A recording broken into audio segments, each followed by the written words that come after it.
It's my pleasure to introduce the new president, not so new at this point, but the president that has come after me at NAMLE. And one of the reasons that I'm happy to be the person introducing him, aside from the fact that it enabled me to step aside and have somebody else be president of NAMLE, is that I've known this person for many years of my life. We've actually served on several boards together. And one of the things that I've always appreciated about David Brown is his integrity about the things that he holds dear, and the things that are important to him. And education and children and representation, especially around media, have been core threads of his entire career. He may not have always known those were core media literacy concepts he was dealing with, but he knows it now. And so please join me in welcoming the president of NAMLE, David Brown. So we've talked a lot about how NAMLE has become somewhat of a tent and how it needs to really be broad enough. And as Sherry had mentioned, I kind of came through this and didn't know I was involved in media literacy as long as I have been involved in media literacy, but I've been involved. So when Sherry approached me to serve on the board, and then probably a half hour after that, she said, and would you think about serving as president? It was really kind of like, because I saw that there was some change that was happening around the organization of NAMLE. And as some of you may recall, back in 2014, there was a board meeting, a board retreat, where we did some restructuring as to how we would like the board to be able to function. Because what we're finding out is that NAMLE as an organization really needs to be stronger and have a better infrastructure to do some of the things that it needs to do. In order that we have a changing dynamic, a changing environment, and in order for us to be structurally strong, we've got to make sure that we can attract more resources to NAMLE as an organization. So the board restructuring was part of that, where we're trying to find a lot of diverse people, not just diversity as it relates to ethnicity, but diversity in terms of talent and profession and representation, but also to lean on the board and its resources, which include you, to be able to bring more resources to NAMLE so we can do more of what we're trying to do. And I even look at myself a little bit as being kind of how that diversity is represented. And what I mean by that is that you see it's Saturday and I'm wearing a tie. Well, what's that all about? Well, I had served at one time as the general manager of a radio station here in Philadelphia. It's the only black-owned talk radio station in Philadelphia, and oftentimes called WRD. Any word fans in the house? Yeah, all right. So, by being able to do that, you had to be able to kind of recognize that the work that you were doing was really representing voices that you may never see. But those voices are going to make some things happen, and that is really what media literacy is. How can we put things out that will somehow teach people how to be more critically adept at receiving what they're ingesting and digesting? That's very, very important. So there's a business model that has to be maintained in terms of what NAMLE is and does. So we have different folks like Trend Micro and Pivot and Participant and other organizations like Nickelodeon, Facebook, and those folks that you've already heard from already. So there's a business aspect that we've got to make sure that we can take care of. But I also recognize that, you know, on a Saturday wearing a tie is really not what you should be doing. So yeah, here comes. I'm sorry. So the tie goes off, but the other thing that you may or may not know about me is I'm also a pastor. So one of the things that I also do, yeah, it's kind of tough. But you know what? The thing about being a pastor, all right, we're about to pass the plate. Don't worry about it. No, but really, the thing about being a pastor, particularly because my church is actually about 5 blocks from here, Arch Street United Methodist Church. And Arch Street United Methodist Church, I didn't realize about a year ago when I was approached by Sherry to serve as president of NAMLE, I was right in the middle of doing something I didn't realize was historic at the time. But we were about to perform our first same-sex wedding. And I, as the person who's responsible for communications, because that's what I do in my ministry, I was responsible for doing some things that I didn't realize were as dangerous as they were. I had to meet with the police to make sure that there were lines of sight, because we were afraid that there would be snipers in our congregation. This was, I've done a lot of different things, but I realized that how I messaged, how we do what we do, will make a huge impact that if we're able to physically survive this ceremony. And the wonderful thing about the ceremony, it was so normal. There was no incident. There was nothing happening. In other words, what happened about a year ago manifested itself just this past week when the Supreme Court made its decision about same-sex 50 states. My point is that if you recognize that this is what we do, that the words that we put forth, the ideas and the ideologies that we represent, they do matter. They're life and death. And if we recognize that we have this incredible power, then as an organization, we've got to make sure that we're strong enough to continue to be as diverse and dynamic as the field that we work in. So, I'm not going to wear this today because I'm going to wear this tomorrow. However, since it is Saturday, you know, the thing about Saturday in Philadelphia is that, you know, you can't really, you know, kind of walk around with just, you know, if people, I honestly, when I wear my collar downtown, people ask me to bless them, and it's all really good. But then it's like, you know, I have to remember that I'm kind of wearing the collar, but really this is my Saturday look, right? So, you know, I'm Philadelphia through and through. This is what I do. I grew up in West Philadelphia. Yes, West Philadelphia, born and raised. Hello. Yes, I know Will Smith, and I'm not going to sing a song, all right? However, the reason why I'm wearing this is because there's a lot of people that we will be encountering through our lives in our classrooms, but our classroom is our world. Our world is our classroom. We're going to have opportunities to influence how people see us, how people do what they do, from the youngest to the oldest. What we do, even how we do what we do, becomes so critically important. So as an organization, we have to recognize that the classroom is no longer defined by four walls. We have to recognize that these things happen in such a spontaneous manner that sometimes we've got to figure out how to keep up. And keeping up is not good enough. We've got to stay ahead of the curve. We've got to be able to be where the trends are going to be, not where they've been. So I want to just thank you for the opportunity. I don't know what the field is ahead of us, but one thing I do know, that with the passion that we've already brought to this organization and the future that we already see as being dynamic, we're going to have a good time getting there, regardless of what clothes we're wearing. Thank you very much.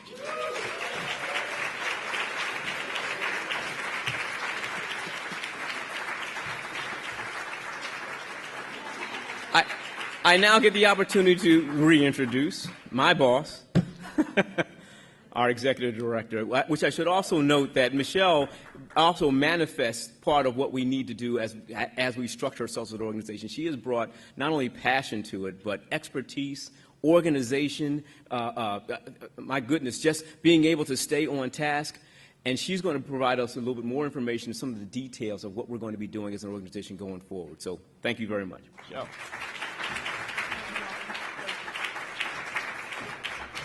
Thanks for being here. I am so thrilled about how the last few days have been going. This is something that Sherry and I have been working on nonstop for what seems like about 12 years now. It's such a joy to kind of see the connections that are happening and to see the conversations that are happening, and you know, whether it's in this room or in the little nooks and crannies of the hotel, it's all very, very exciting. And I'm here today to talk a little bit about NAMLE. I noticed that there are a lot of people in this room that are new to NAMLE, and that's really, really exciting to all of us who are not new to NAMLE. Can you raise your hand if you're a current member of NAMLE? Great. Now, can you raise your hand if you're not yet a member of NAMLE? Okay, great. So let's take their names down before they leave. Okay. So for you that are new to this organization, we hope that this conference is giving you a sense of who we are and what we're about, and we really hope that this is a beginning of a very long friendship between us. I want to talk a little bit about what we've been up to, and I don't know, there's some weird glitch, and I'm sorry about that, but just ignore it. So obviously we've been working really hard on the conference, and like David said, there's so many people that have volunteered to help. I do want to just call out the committee chairs. I don't know if Amy Jensen is in the room, but if she is, raise your hand. She was the awards chair. David Magolis did all of the website work. Thomas Werner is not here. He did all the exhibit work. Emily Balin and Emily Bonilla are working very hard in M3 right now. And Cynthia Lieberman and Tina Peterson helped with all publicity. So please, huge thank you.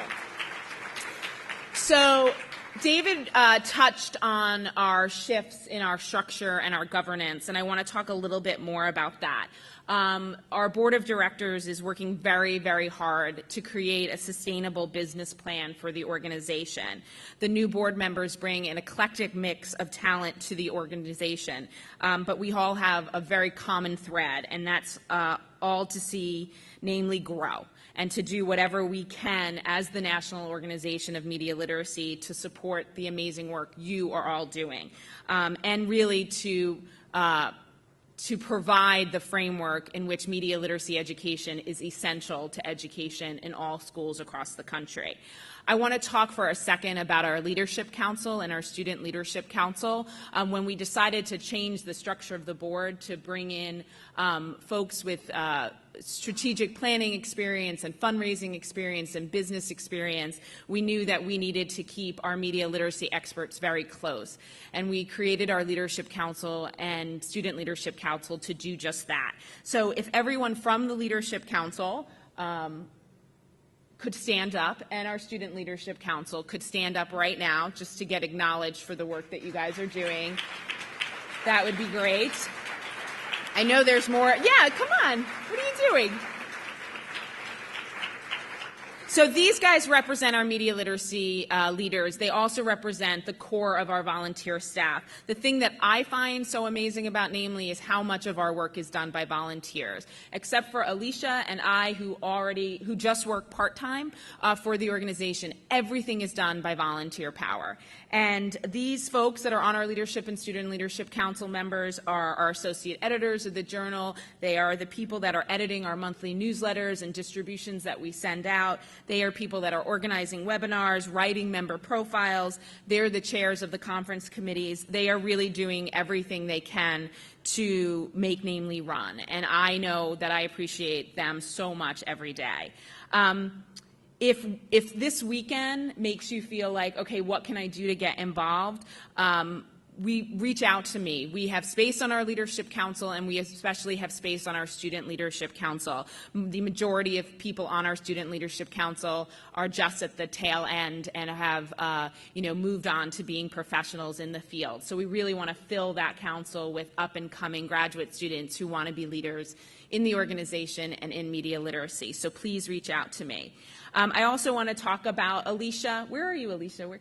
Oh, sorry, I was looking over there. So Alicia is our new operations coordinator, and I'm really thrilled to have anyone to help me, but to have Alicia to help me is even that much greater. She is your person to go through for membership outreach and communication with members. She's working to help us streamline processes and organize our systems. As David mentioned, we really do need a sustainable business model, which means that we really have to look at some of the boring stuff, which is the infrastructure and how we do what we do. So if you haven't met her yet, please meet her before you leave today. And I'm just very grateful again that she's part of NAMLE. So when we talk about membership, one of the other conversations that the board is having is about our membership structure. And we recently sent out a survey to our members about things that they want to see us do and benefits they would like to have and special interest groups they will want to be a part of. And this conversation is something that's going to be ongoing. We're really looking at the best way, again, to serve the media literacy community. I just realized I'm not there yet. Okay. So the other thing that we're working on is our journal. And the team at the Journal of Media Literacy Education works countless hours on producing an amazing open source peer-reviewed journal. I want to just call your attention to Renee Hobbs and Paul Mihalidis, who are the co-editors of the journal. I also want to recognize, due to the growth of the journal, which is extraordinary news, we appointed associate editors this year to the journal. I don't know, is Benjamin Theven in here? In the room? Not yet? Okay, so Teresa Redmond and Benjamin Thevenin are associate editors, and this move was really essential for the growth of the publication. The JMLE is something that NAMLE and the board of directors takes very seriously. We really feel like it's some of the best work that our organization does. People around the world are contributing to it, downloading articles from it. In the past year, we've had over 37,000 downloads. It has huge reach, and we will continue to ramp up our work in making sure that that journal gets the promotion it deserves and gets out to all of you. We're working hard on establishing partnerships with different organizations and different groups, and I want to just call your attention to a couple of them, and then I'm going to focus a lot on our partnership with participant media. So really part of what NAMLE works at is creating partnerships with like-minded organizations, and a couple of partnerships that we have going on, I'm going to just list so you guys are aware of it, and if you have any other questions about them, come find me. So we recently joined the Innovator Initiative with the National Writing Project. The Educator and Innovator Initiative provides an online meetup for educators who are working to reimagine learning across institutions like schools and libraries and museums. And the Educator Innovator is a blog and a growing community of educators and supporters, and it's founded on the belief that young people are the next generation of innovators. So we're really excited to be part of that initiative. We're also partnering with a group of people that are producing the Digital Citizenship Summit that is October 3rd in Hartford, Connecticut, and there's a flyer in there in your bags about that. One of the things that we've talked about as a board is how do we bridge this gap between the conversation about digital citizenship and the conversation about media literacy. And so we're doing everything we can to get those two groups in the same room to talk about that. We're also really excited about the 8th Annual Media Education Summit that's coming to the U.S. The summit brings together a global network of media educators, scholars, and researchers to share research, innovation on all aspects of media education. The summit is convened annually by the Center for Excellence in Media Practice and hosted this year by Paul at Emerson College in Boston, and Emerson is home of the Engagement Lab, which Paul runs. It is taking place November 20th and 21st in Boston, and that will be the perfect location to continue this conversation. More information, again, is in your bag. And we're also working with the Educational Equity Division of FHI 360 on an early ed initiative that they're doing with cyberbullying. So again, a lot of different partnerships going on. So I want to bring your attention to our partnership with Participant Media. I've mentioned this a couple of times this weekend already, that we're thrilled with the work that Participant Media is doing and their commitment to digital and media literacy. They produced a documentary called This Is Media that we at NAMLE helped work on. We consulted with them from an educator perspective. We then followed up with a university series of screenings where 15 of our university members did screenings around the country early last year. Now we're on kind of the third phase of our partnership with this documentary that is a wonderful Kickstarter documentary on the conversation of media literacy. Is David Cooper Moore here? Not yet. Oh, there he is. Hey. So David Cooper Moore is our outreach person on this project. We are trying to get this documentary into classrooms, and Participant Media has charged us with the task of doing that. It's a great role for NAMLE. David is doing a stellar job in getting it to teachers. If you are interested in the resource, it is absolutely free. We've created a discussion guide that actually David himself wrote, so it's something that is available to everyone this moment. So I highly recommend you talking with David. You can go on our website. We will list it in our monthly newsletters. It's something that it's a project we're really proud of, and we really think it needs to get into classrooms. Another really large project that we're working on that we're very, very excited about, and as you can see, there's lots of partners involved. So Henry Jenkins, who most of us in this room have met or know of, his media activism and participatory politics project, which is MAP, is based at the Annenberg School of Communication and Journalism at USC. Over the past 4 years, MAP has conducted 5 case studies of youth-driven communities looking at how participatory culture can turn into civic engagement and political participation. So these conversation starter videos that we're going to talk about are featured as part of the MAP project, and they were created through collaboration with MAP, Participant Media, and Hit Record on TV with Joseph Gordon-Levitt.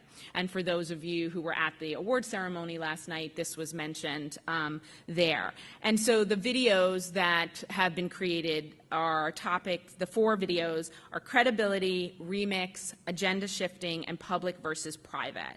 So curriculum has been developed for the videos, really not a tight curriculum, but more like questions and conversations that we can have about the videos, and they're to be used in high school and higher ed classrooms. And NAMLE has been asked to develop and implement a strategy to distribute these videos and the accompanying material to educators. So I want to show you a short video. You can see a picture of my family too. So I'm going out to various locations around the country over the next 6 months to talk with educators about these videos. I'll be at an NCTE conference in Atlanta in early July. Actually, Paul and members of the USC team will be talking about these videos at the Salzburg Academy of Media and Social Change in July. I'll be going to the URI Digital Media Literacy Institute in July. I will also be working with the museum in November to bring this. We're going to be collaborating with them on getting these topics into their already existing curriculum. So, and I'm also working with, hopefully confirming with Project Look Sharp to do something with them, and also the New York City Department of Education. So this project is a really good opportunity for us at NAMLE to get national outreach and to really, really get these videos to everyone and to bring these conversations that are so vital to media literacy into the classroom.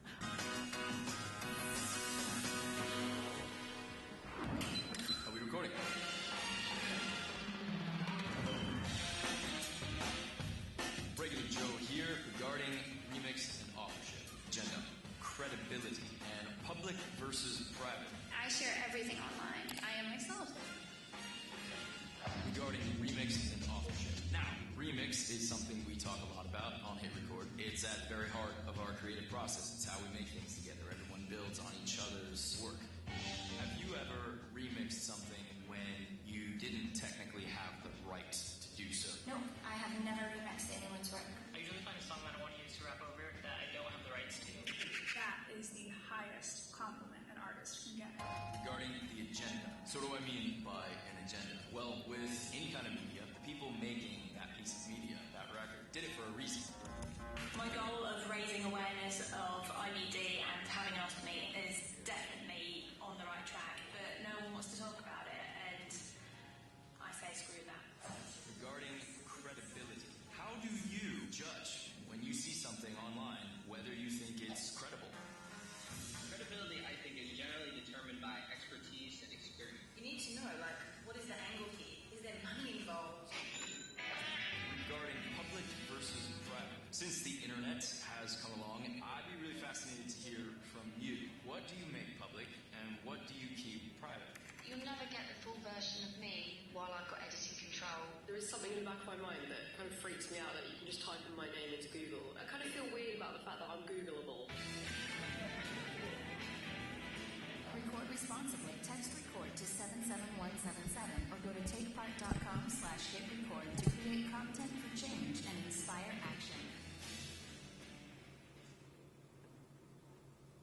So Henry couldn't be here this weekend. He is on a vacation, which is, if you know Henry, is beyond belief that he's at. It's like the first vacation he's taken in 20 years, I think. But he did want to say a few words, so I'm going to just play this short video from him. Hi, I'm Henry Jenkins. I'm speaking to you from the University of Southern California campus, and I'm going to be talking about the Media, Activism, and Participatory Politics Research Group. We're part of a larger multidisciplinary research network created by the MacArthur Foundation, the Youth and Participatory Politics Network. We think teachers know best what the needs are of their communities and their students. We think these materials can be incorporated in a variety of ways in the classroom. We think the teacher is already a remixer. And as a remixer, as a mashup artist, as someone who changes the dynamic of their classroom, we're challenging you to be creative in using these videos. So the challenge is not to say no, not to protect kids from participation in media, not to shut out media from the classroom, not to teach people to simply be critical of media, but to encourage them to be ethical participants in the kinds of online communities that shape today's media landscape. And so these videos are made in that spirit. Make sure you're right. Weigh your options. Be aware of the choices you're making. Take ownership of the information you're circulating. Be respectful of other authors. Enter into a conversation with the community and know what that community's values and norms are. And then do it. Go ahead. So obviously we're very, very excited about this project. I know it's 10 o'clock. I have like 2 more minutes of stuff to talk to you about. I did want to briefly introduce and bring up Jared Geller, who is here. He is the producer of Hit Record, and he's just going to say a few words about the project.